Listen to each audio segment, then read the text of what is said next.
नमस्कार मित्रांनो, पारू या मालिकेच्या 30 तारखेच्या प्रोमोमध्ये आपल्याला पाहायला मिळणार आहे आदित्य समोर दिशाचा खरा चेहरा आलेला असतो आणि तो जो काही प्रीतमशी वागलेला असतो त्याबद्दल त्याला पश्चाताप होतो। तो प्रीतम जवळ जातो आणि त्याची माफी मागतो। म्हणतो, ब्रो मला माफ कर, तुला नाही समजू शकलो, मला कळून चुकलं आहे की दिशा तुझ्यासाठी चांगली मुलगी नाहीये। तू अजिबात टेन्शन घेऊ नको, तुझा हा ब्रो तुझ्यासोबत आहे। चल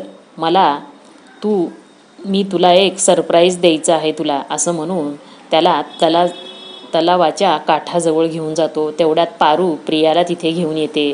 प्रीतम प्रियाला बघतो आणि म्हणतो, प्रिया मॅडम तुम्ही इथे? प्रियासुद्धा खूप आनंदी होते त्याला बघून।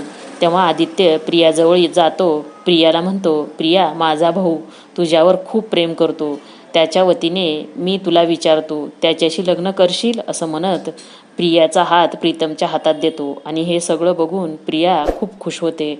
पण एकाएकी काय होतं कोणास ठाऊक, ती प्रीतमच्या हातातून हात हिसकावून घेते।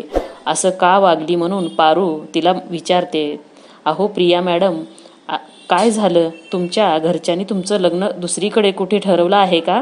प्रिया बोलते, पारू माझे आबा या लग्नाला कधीच तयार होणार नाहीत आणि मी काय त्यांच्या विरोधात जाऊ शकत नाही। तेव्हा आदित्य बोलतो, प्रिया तू टेन्शन नको घेऊ, मी माझ्या भावासाठी काहीही करायला तयार आहे।